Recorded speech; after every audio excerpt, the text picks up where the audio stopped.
a sweet laugh in a luxurious mansion. A millionaire husband, manipulated by whispers of deceit, loses all control, his cold hands gripping his wife's throat in the middle of a painting studio, a place that once held family memories. She fights desperately. A choked scream slices through the silence like a knife in the dark. That scene was the climax of vision, ambition, and guilt, leaving everyone paralyzed. What happens next? Tell us in the comments where you're watching from. And don't forget to like and subscribe so you don't miss more stories that go straight to the heart. The Carter family's home shone brightly on the outside, but inside, a silence that cut through the air reigned supreme. In New York, practice for the summer festival was already underway, and the city seemed to smile. Yet in that house, joy had been tucked away for a long time. Eleanor crossed the foyer with a serene step, recalling nights of music and laughter that no longer existed, and wondered at what point her marriage had grown so cold. Her husband, Jack, came home late, left his phone face down on the table, and took 2 bites without looking up. Eleanor suggested they go to the festival together on the weekend, walk through Times Square, and have a drink at sunset. Jack mumbled that he was tired, that he had a board meeting on Monday, that they would see. They finished in silence, and he got up first, as if the table were superfluous. Eleanor calmly tidied up and followed him to the living room, determined to talk without any beating around the bush or accusations. She wanted to remind him that they were still a couple. She told him she missed the unhurried afternoons, the walks by the river, the conversations that used to last until the lights went out. Jack gave a non-committal nod and turned on a lamp. Then Eleanor saw everything. In the most visible spot hung a portrait signed by Clara, the artist about whom comments had lately been arriving at her house, like leaves brought by the wind. Eleanor stood still, asking when he had decided to bring that work and why he had taken down their wedding photo without consulting her. Jack replied that the photograph was safely stored, that art deserved a good place, and that there was no need to be dramatic. Eleanor suppressed the urge to raise her voice and chose a slow, firm approach.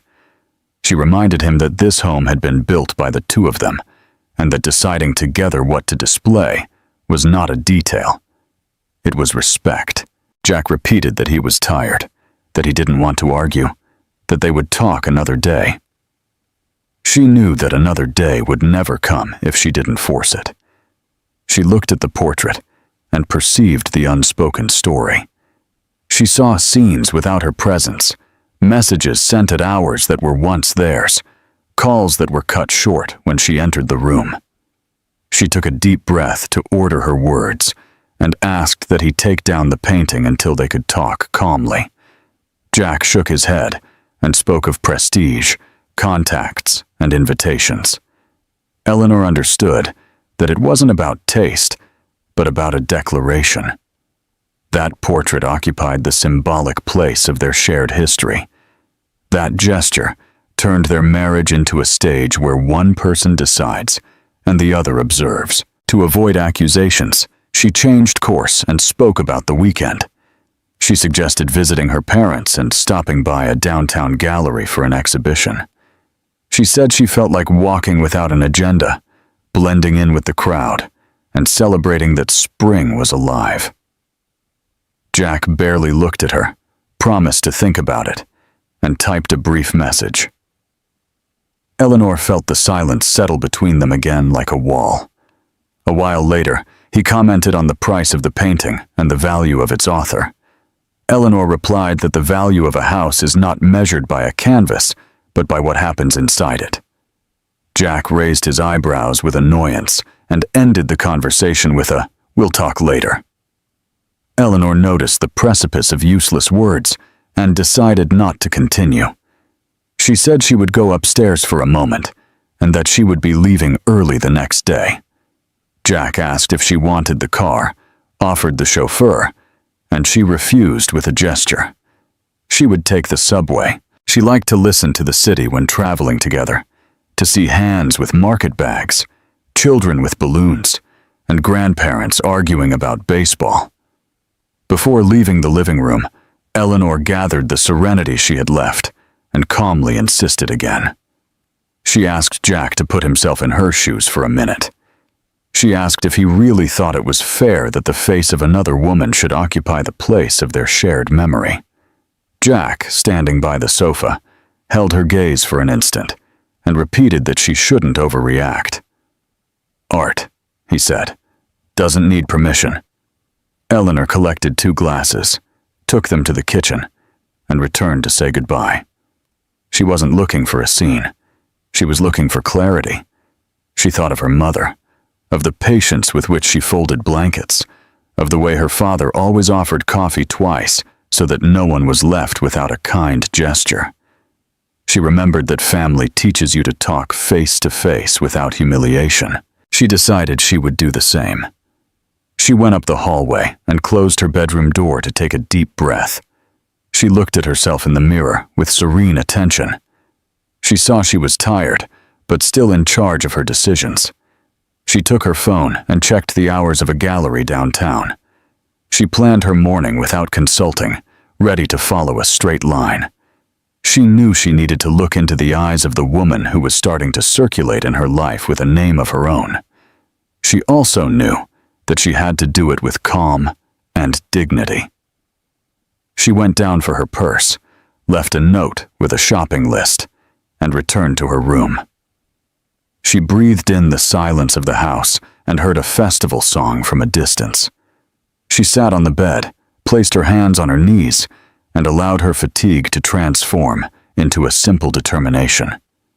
She remembered the happy nights and compared them with that desolate afternoon. She understood that she couldn't keep waiting for things to sort themselves out. She needed to move. Jack knocked on the door to say goodnight, and she replied with courtesy. There were no accusations or tears, just a distance that no one was pretending not to see anymore. Eleanor lay down for a few minutes, closed her eyes, and listened to her own pulse. The city was still alive beyond the windows, and yet, in her chest, calm was beginning to return. When she stood up again, she put the note in her purse and turned off the light.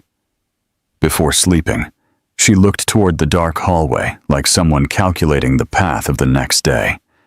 Then, in a voice barely audible, and so that only her heart could hear her, she said what she had been putting off since the afternoon. "I have to talk to her." The downtown neighborhood was full of colors and voices, but inside the gallery, an invisible tension reigned. Eleanor had sworn to talk to the woman in the portrait, and now she was facing her. She walked with a firm step among the visitors, politely greeted a couple of acquaintances, and kept her head held high. The murmuring of the people commented on the strength of the brushstrokes, the freshness of the figures, and everyone gathered around Clara, the artist who smiled confidently while accepting congratulations. Eleanor watched from a distance, took a deep breath, and decided she could no longer postpone the inevitable. It wasn't just about a painting hanging in her house. It was the shadow that was spreading over her marriage, and that now had a real face. Clara dressed elegantly, spoke fluently, and was generous with her admirers. To every comment, she responded with a compliment. To every gesture, she responded with a calculated smile. Eleanor waited for the group to clear and approached calmly. She greeted her with a simple, "Good afternoon," without losing her composure. Clara recognized her instantly, though she had never seen her in person.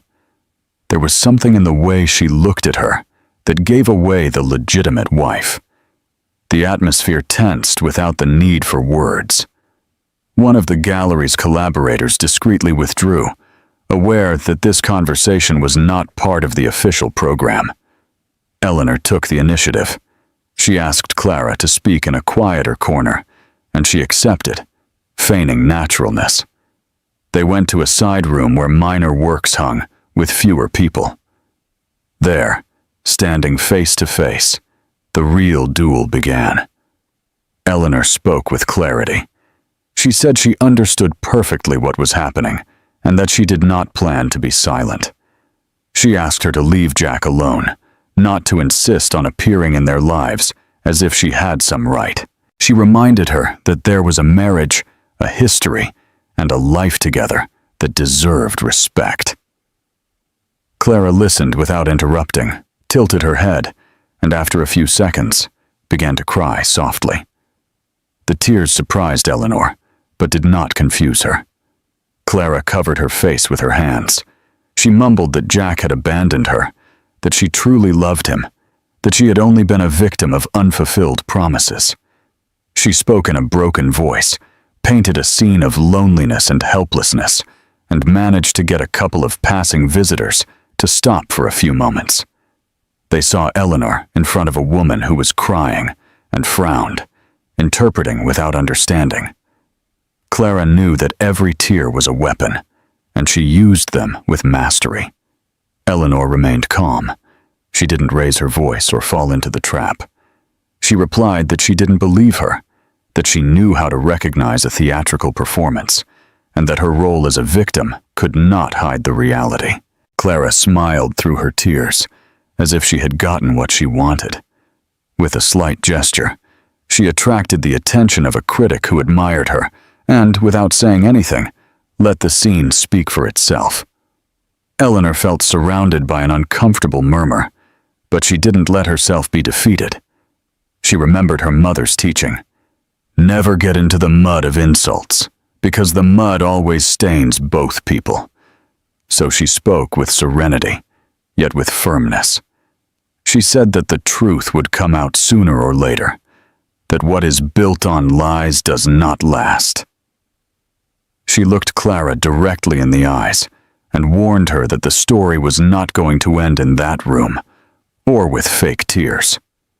Clara, still with a contrite expression, mumbled that Eleanor was just jealous, that she couldn't stand to see that Jack had found inspiration elsewhere.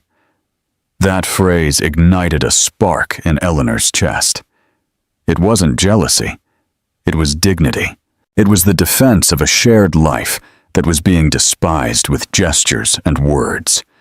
A couple of visitors withdrew when they noticed the tension. Clara, seeing that the scene was losing its audience, changed her strategy.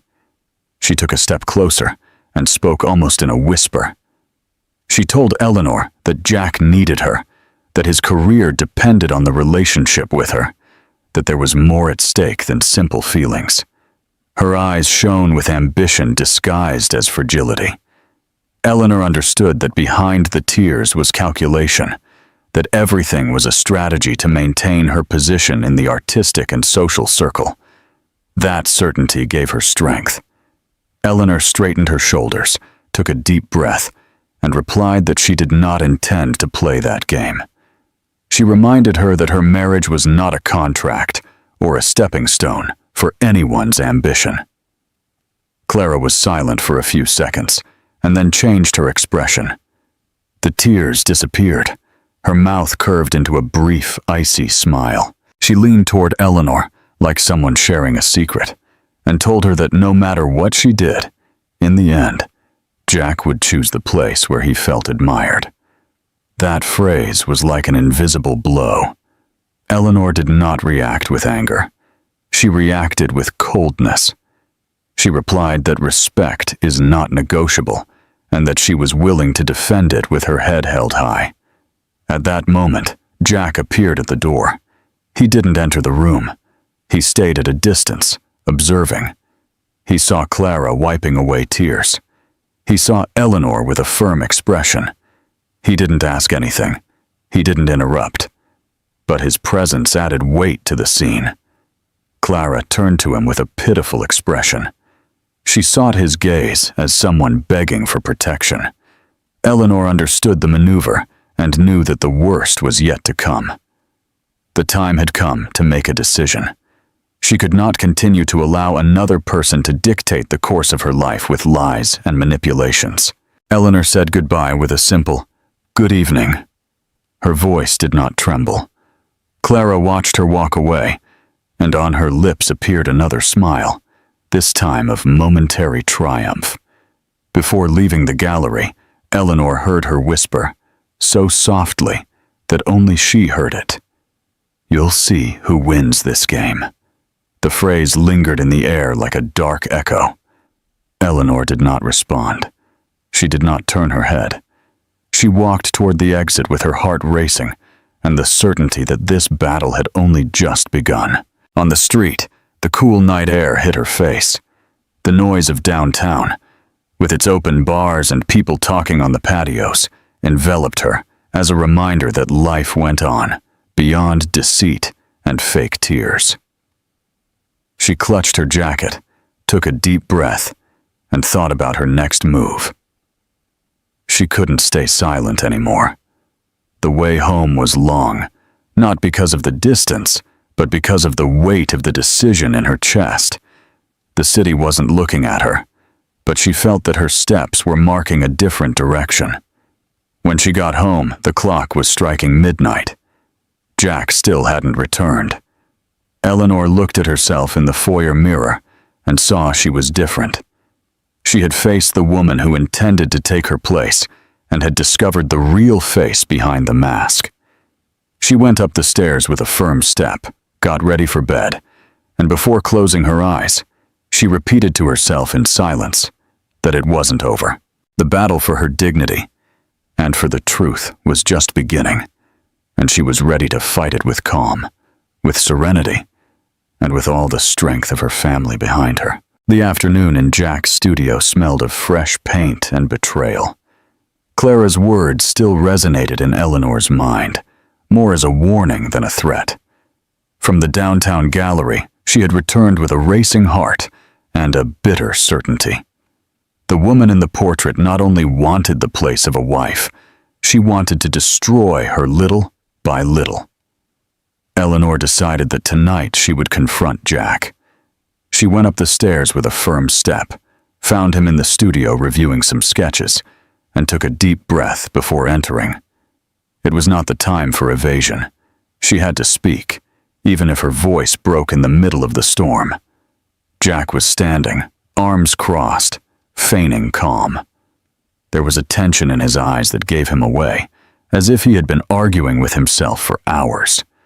Eleanor greeted him in a neutral tone and immediately asked why he had hung Clara's portrait in the living room. Jack replied coldly, saying it was a work of value that it made no sense to be dramatic about. Eleanor insisted, reminding him of their years of marriage, the shared sacrifices, the life they built together. She said that the portrait was not innocent art, but a symbol of contempt. Jack interrupted her with a brusque gesture. He repeated that he was tired of accusations, and that she didn't understand what it meant to move in certain circles. At that moment, Clara appeared, with the excuse of delivering some forgotten brushes. She greeted them with a sweet voice, feigning surprise to see Eleanor there. She approached slowly, and suddenly, as in a calculated play, she began to cry. She mumbled that she had only come to help, that she didn't want problems, that she was the one who suffered in silence. Eleanor was not fooled and yelled at her to stop acting.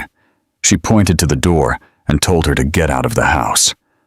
Clara looked down, sobbed, and sought refuge in Jack's eyes, which began to twitch. Eleanor, her voice firm, warned her husband that that woman was destroying what little was left of their marriage. Jack felt the words cut through him, and Clara's tears push him to the edge. The silence was broken by a dry slam of his hand against the table.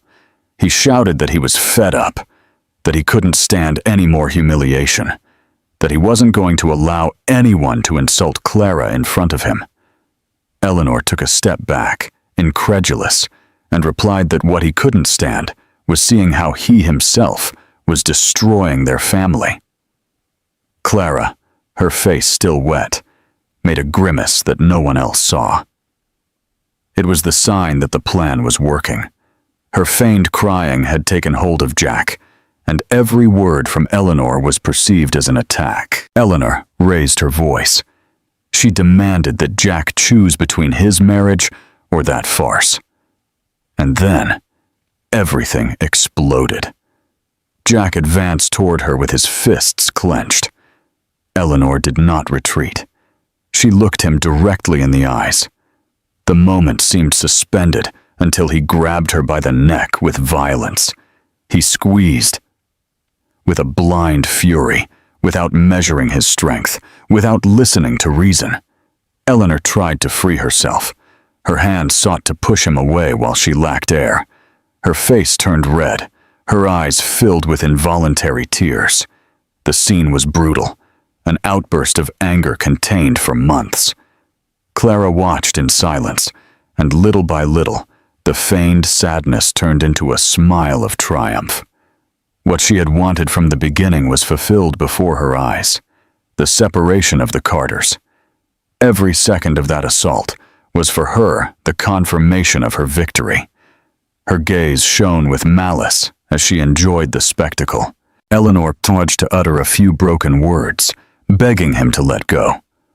Jack, in a moment of lucidity, loosened his grip a little, but tightened it again when he heard Clara's sob. It was then that Eleanor, with all her strength, pushed him back.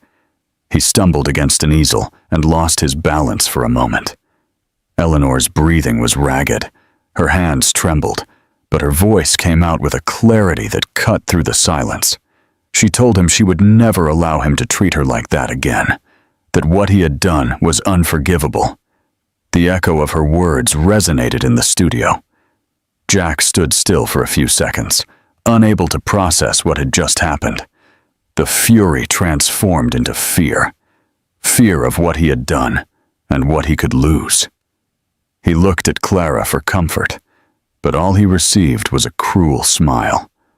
Clara did not hug him, did not stop him. She only enjoyed the result. Eleanor understood at that moment that she was not alone against Jack, but against a calculated plot of manipulation. Eleanor ran to the door, still with tears in her eyes, and yelled that this was not over. Her voice thundered like a gunshot in the hallway. Jack tried to reach her, but stopped when he saw Clara's icy gaze. That look cut through him, showing him that he had crossed a line he could not erase. Clara took a step toward him, feigned concern, and whispered that everything would be okay, that she would support him. But the smile she couldn't hide said the opposite. Jack fell into the trap and didn't realize it. He had destroyed the bond with Eleanor with his own hands and had handed over his life to the woman who fed on his ruin. Eleanor ran out of the house, looking for air, looking for strength. Her tears were no longer just of pain. They were of contained fury and wounded dignity. Every step took her further away from the studio and from the scene she never imagined she would live through. She knew that night would mark a before and after in her life. What she had seen and felt could not be forgotten. In the studio, Jack collapsed into a chair, breathing heavily, looking at his hands as if they belonged to someone else. Clara approached and gently placed a hand on his shoulder. She told him he should calm down, that Eleanor had always been unfair, that he deserved someone who understood him. Her words were poisoned honey, and Jack, confused, closed his eyes, seeking relief. He didn't suspect that the wound he had just opened would be his condemnation. Silence returned to fill the room, but it was no longer the same silence as before. It was a heavy silence, broken by the shadow of what had happened. Clara, with triumph on her lips, knew that the war was just beginning, but she had already won the first battle. Meanwhile, Eleanor was walking away through the streets, swearing that she would not give up. The bells of a nearby church struck midnight. Her life had just changed forever, and in her eyes there was pain, but also the spark of a decision that would not be extinguished. Eleanor managed to break free, opened the studio door, and fled screaming. This is not over here." Eleanor arrived at her parents' house with her neck red and her breathing ragged. She rang the doorbell hard, almost desperately, and when Mrs. Davis opened the door, she hugged her without the need for words. The mother felt the trembling in her daughter's body and knew that something irreparable had happened. Mr. Davis appeared immediately, his face hardened, and led her to the dining room. Eleanor collapsed into a chair, still trembling, and said with a broken voice that Jack had tried to strangle her in the studio, that Clara was there watching everything with a triumphant smile.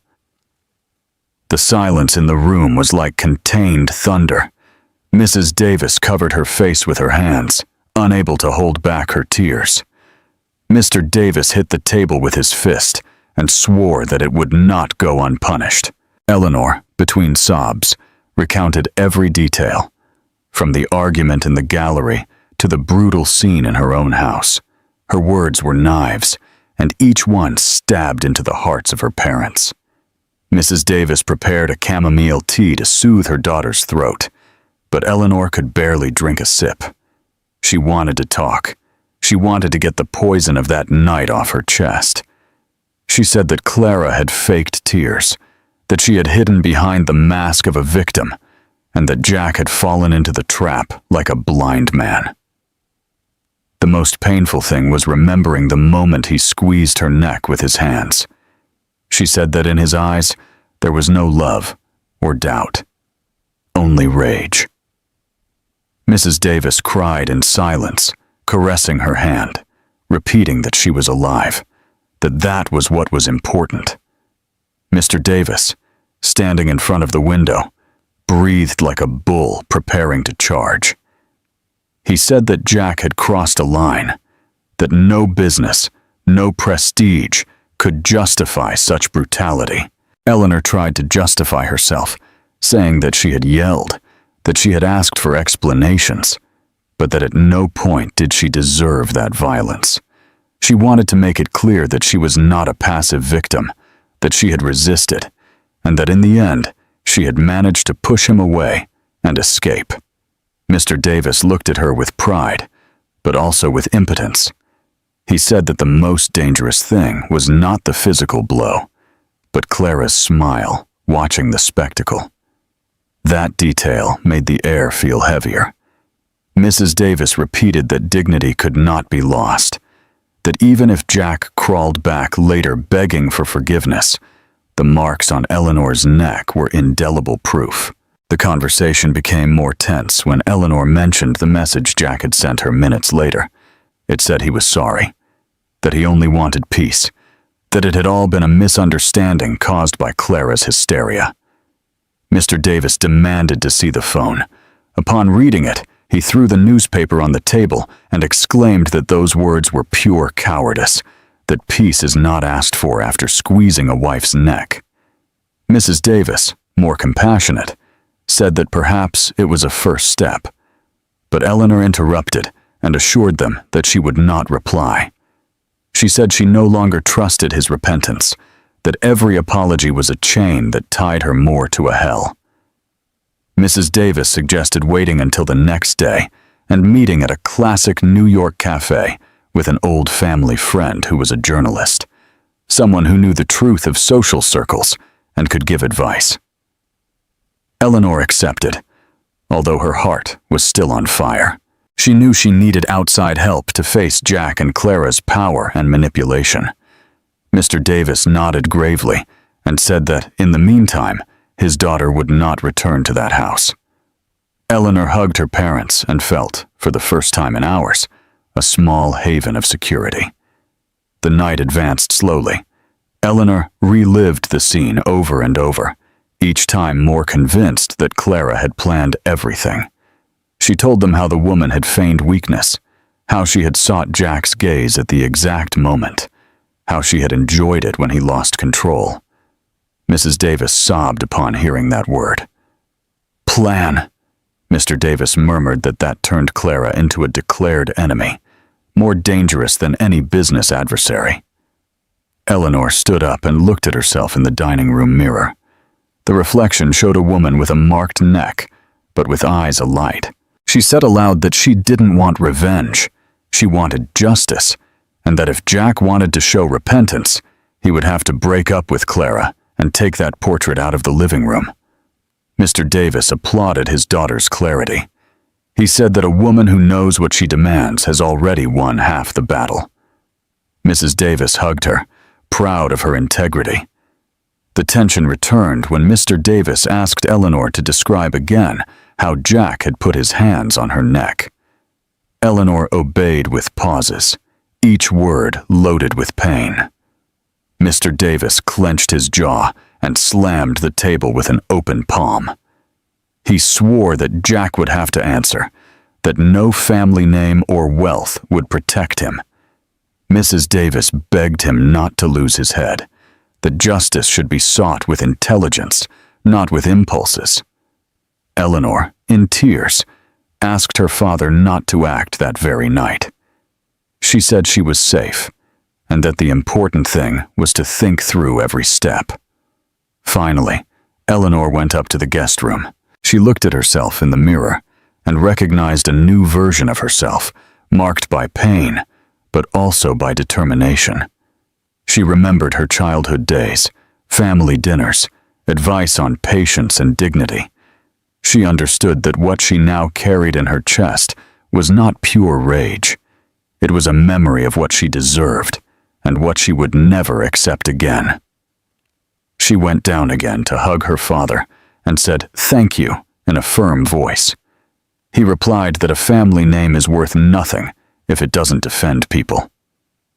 That night, as she lay down with the light on, Eleanor closed her eyes and whispered through tears that she no longer knew the man she had married. Her broken voice resonated in the darkness, making it clear that the war had only just begun. The dawn arrived with the cold air that did not clear the tension of the previous night. Eleanor got up early at her parents' house and dressed soberly. Mrs. Davis made her some light coffee and reminded her that calm would be her best weapon. Mr. Davis insisted on accompanying her to the cafe, where an old family friend, a journalist seasoned in the secrets of New York society, was waiting for them. Eleanor accepted, aware that she needed guidance and also witnesses to her truth. As she left the house, she took a deep breath. She had the feeling that every step toward that cafe was a step toward a greater battle. The cafe was buzzing with conversations and gatherings. The waiters greeted Mr. Davis with respect, and at a table apart, Mark, a family friend and journalist, who had uncovered more than one scandal in business circles, was waiting. Eleanor greeted him politely, but wasted no time in going around. She told him what had happened in Jack's studio, how Clara had faked tears, how Jack had assaulted her in front of his mistress. Eleanor's voice remained firm, although her hands were still trembling. Mark listened in silence, taking mental notes, and in the end, he bowed his head. He said that her story was not just a personal drama, but also a trap that someone was setting with precision. Mark asked for details about Clara, her connections, her presence in galleries and cocktails. Eleanor explained what she knew. She mentioned the triumphant smile she had seen on her face and the way she manipulated the gazes of others.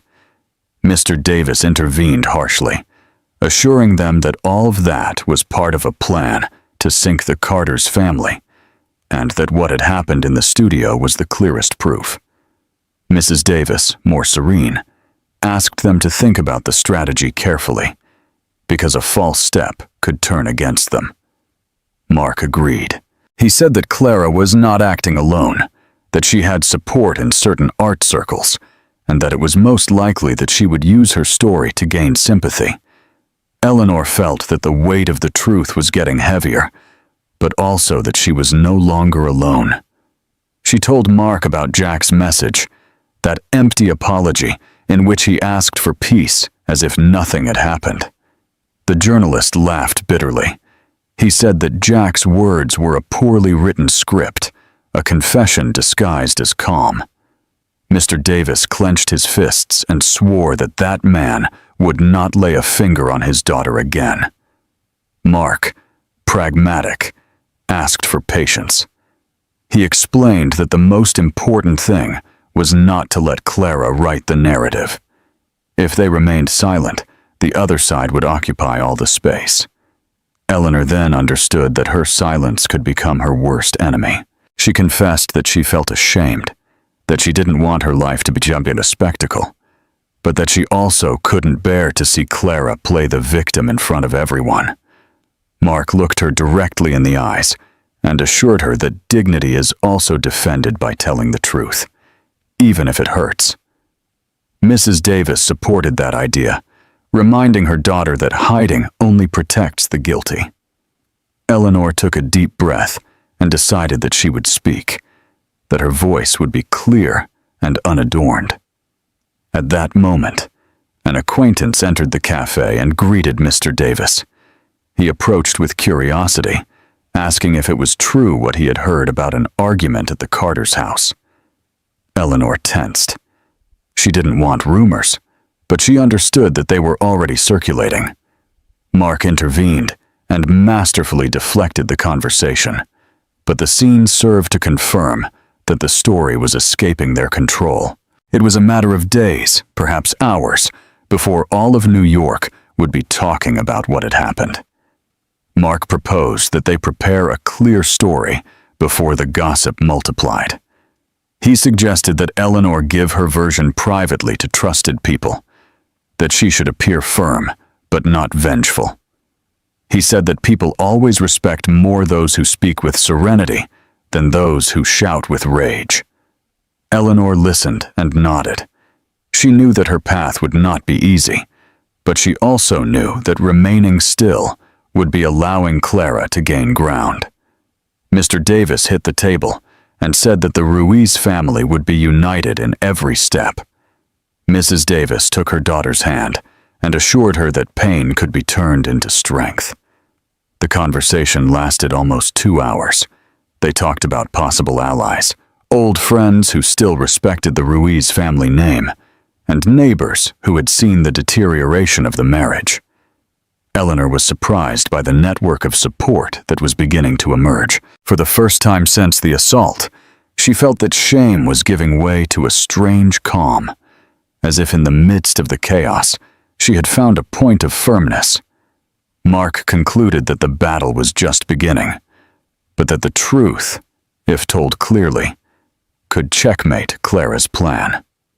When they left the cafe, the city was bustling with life. Eleanor walked with her parents and thought about how far away the woman who had fled, suffocated by fear, had been the night before. Now, although still hurt, she felt capable of facing whatever came. Mr. Davis asked her if she was prepared for the stares, for the malicious comments. Eleanor replied yes, that she would not let herself be broken. Mrs. Davis smiled with pride and said that the strength of a family is measured in these moments. On the way home, Eleanor locked herself in her room for a moment and looked in the mirror. She saw her tired face, the light marks on her neck, but also the eyes of someone who had decided to resist. She whispered to herself that she would not allow Clara to write the story. Outside, Mr. Davis was talking on the phone, looking for allies, and Mrs. Davis was preparing dinner as if the world could be held together in a shared meal. Eleanor closed her eyes, and for the first time in a long time, she felt that her voice had a path. The war continued, but she was not alone.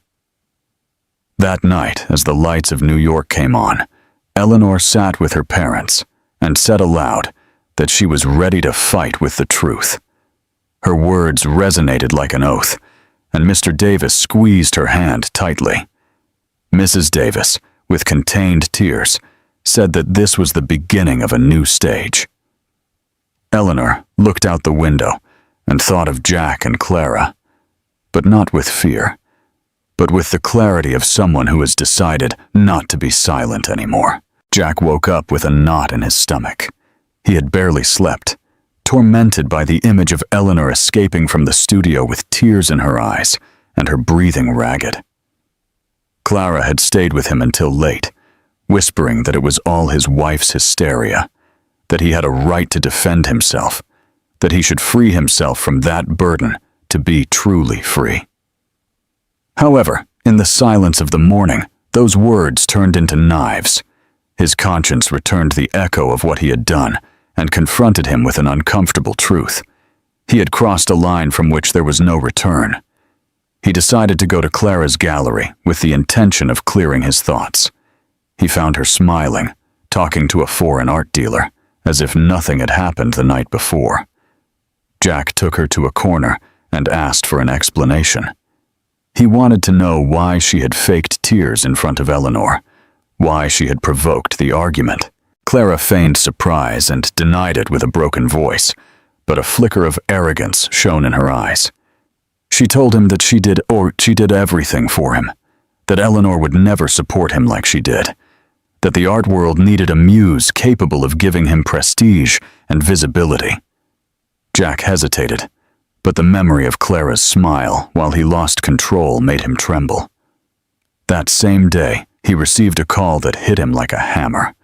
A partner warned him that rumors were circulating about a violent altercation at his house, that someone had seen Eleanor enter her parents' house with marks on her neck, that the press was starting to snoop. Jack was paralyzed. He remembered Mark, the journalist friend of the Ruiz family, and understood that Eleanor's version was beginning to make its way. Fury mixed with fear. If the story became public, his reputation and his businesses could fall apart. As evening fell, Jack decided to confront Clara more firmly. He asked her to speak clearly, that he could not continue in the middle of a crossfire. Clara smiled with poisonous calm. She told him that the rumors were not a problem if he publicly recognized her as his partner, that all he needed was to appear by her side at an upcoming event, that the scandal would be diluted in praise if he showed he was in love with such a talented artist. That phrase was like a bucket of ice water. Jack understood that Clara had not been crying for him or for love, but because every tear had been a weapon in her plan to ascend. Rage consumed him. He grabbed her arm and demanded that she tell the truth. Clara did not flinch. She whispered in his ear that, if he abandoned her, she herself would take care of leaking to the press every detail of what had happened in the studio, that she would say that he had raised a hand against his wife, and that she, as a witness, had seen everything. Jack felt a shiver. He was caught in a web that he himself had woven by allowing himself to be seduced by Clara's smiles. That night, alone in his office, Jack went over every word. He realized that Clara had manipulated him from the beginning, that she had sown doubts against Eleanor, that she had pushed him into a state of rage until he exploded. He looked at himself in the mirror and barely recognized the man he had been. He was not the respected businessman or the proud husband. He was a man on the verge of collapse.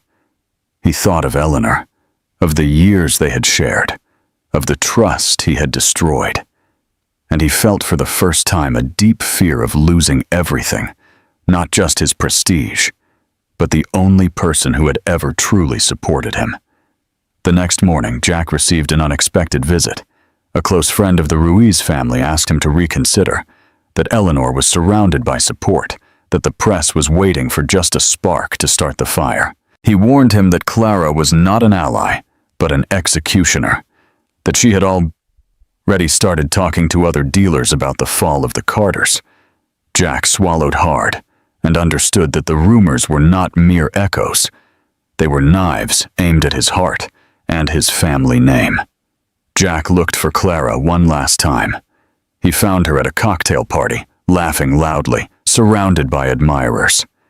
When she saw him, she feigned tenderness and approached him with her usual smile. He, his voice harsh, told her that he knew everything, that he had discovered her game. Clara did not bother to deny it. She replied that life belongs to those who know how to take advantage of opportunities, that Eleanor was weak, and that he needed someone who knew how to pull strings in the shadows.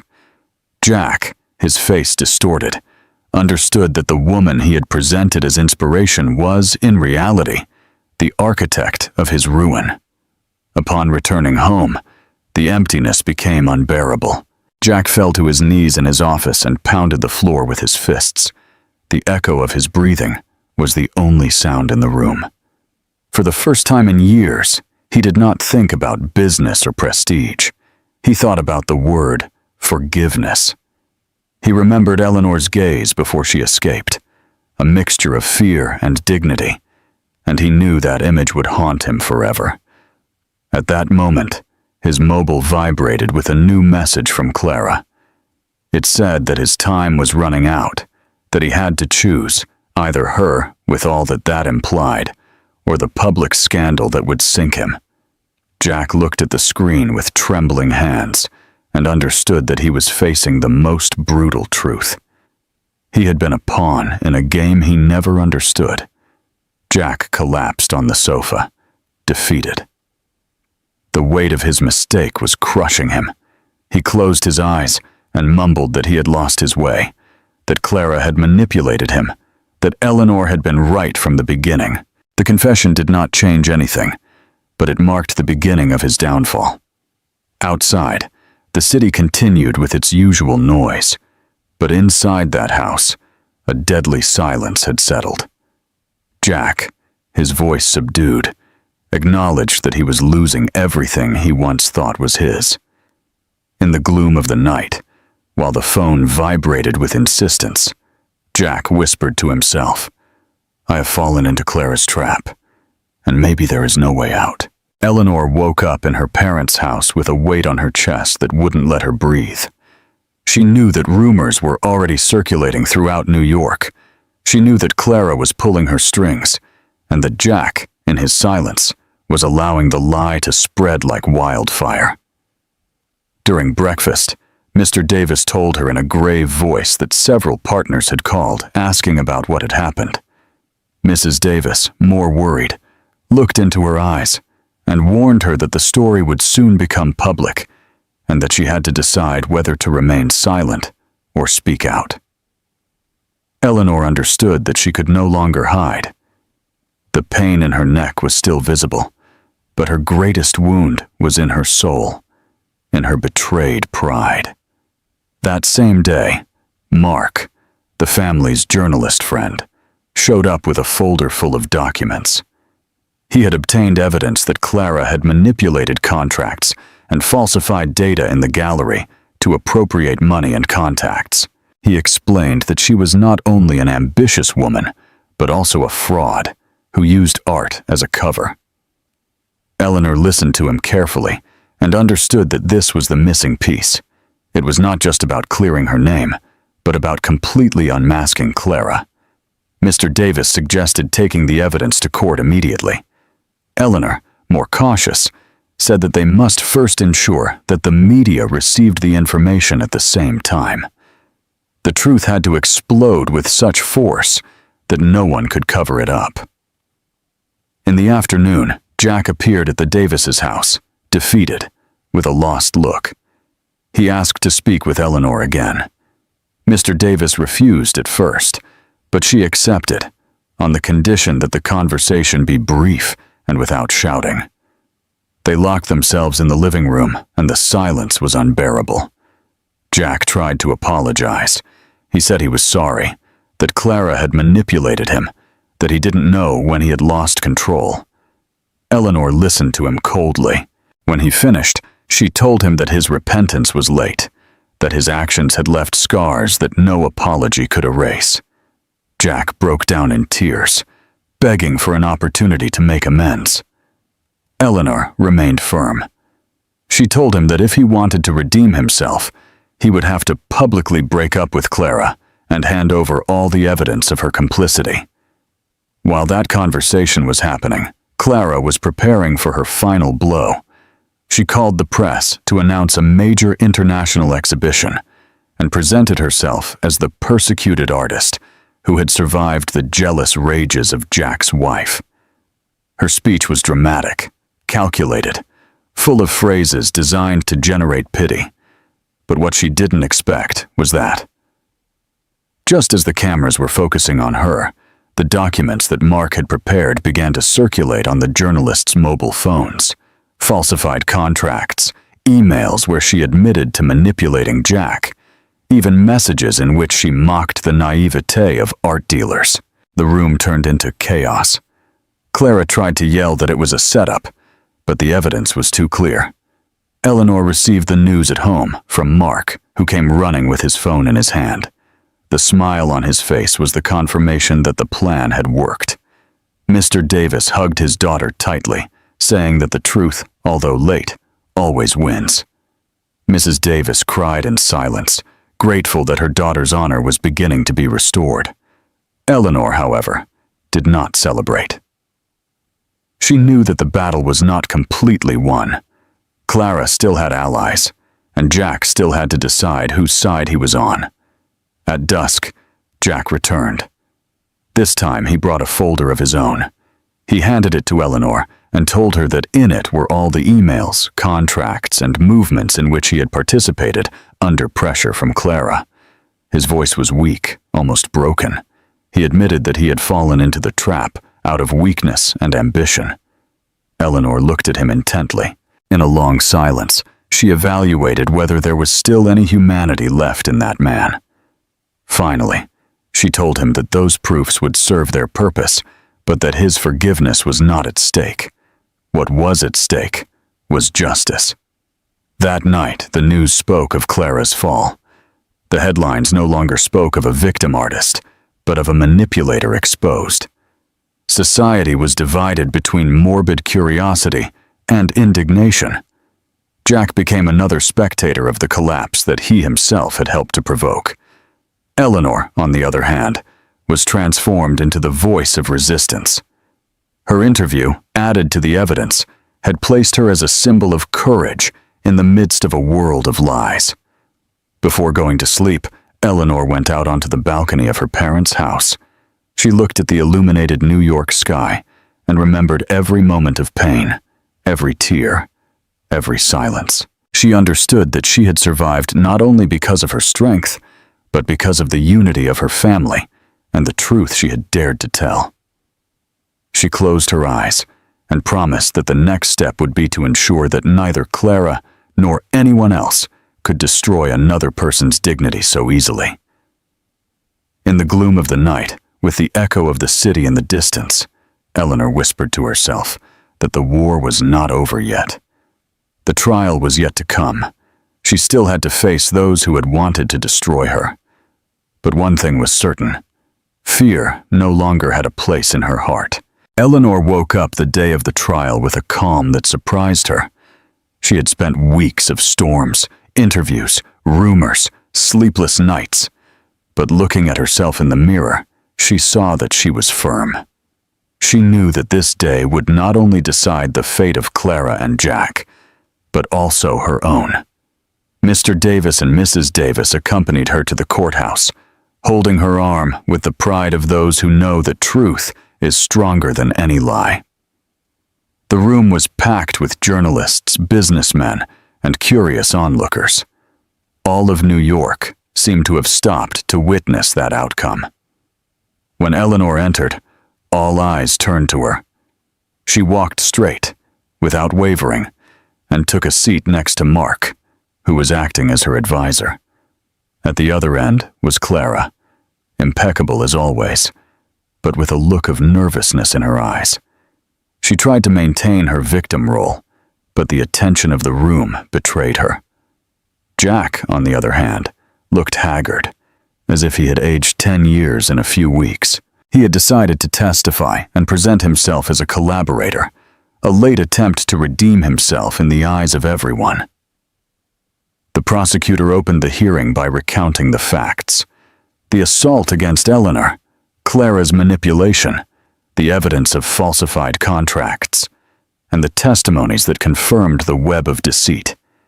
Each word was a hammer blow that resounded in the room. Clara pretended to faint in her chair, wiping away tears that no one believed. Eleanor, her gaze fixed, listened to every detail as if they were scars turned into sentences. The time came to testify. Eleanor stood up with a firm step and stood before the judge. She recounted what had happened in the studio that night. The argument, Clara's feigned crying, Jack's rage, his hand squeezing her neck, the mistress's triumphant smile. Her words were clear, serene, but loaded with a truth that shook everyone. There were no screams or dramatics, just the strength of someone who was no longer afraid. When she finished, the room fell silent, and even the journalists forgot to take notes for a few seconds. Clara asked to intervene. In a trembling voice, she accused Eleanor of making it all up, of being a jealous and vengeful woman. She said that the documents presented were manipulations, that she was only seeking love and recognition. But when the prosecutor showed the emails in which she boasted of manipulating Jack and destroying the marriage, her mask cracked. She tried to deny it, but the evidence was so overwhelming that even her own lawyers looked down. The most dramatic moment came when Jack took the stand. His voice was weak, filled with remorse. He admitted that he had lost control, that Clara had manipulated him, and that he, blinded by ambition and desire, had betrayed his wife. He said that his mistake would haunt him for life, and that he deserved the social condemnation he was already suffering. Eleanor looked at him in silence. She felt no compassion or anger, only the certainty that that man was no longer part of her life. The room erupted in murmurs. The judge called for order and, after hearing from the parties, concluded the testimonies. The verdict would be announced the next day, but the atmosphere was already charged with a truth that was impossible to hide. Clara had been unmasked before everyone. Jack was sinking in his own guilt, and Eleanor was emerging as a symbol of dignity. Upon leaving the courthouse, a crowd was waiting for her. Some journalists shouted her name, others asked for photos. Eleanor raised her hand with serenity and declared that her fight was not personal, but for all the women who had ever been silenced. Her words spread like wildfire.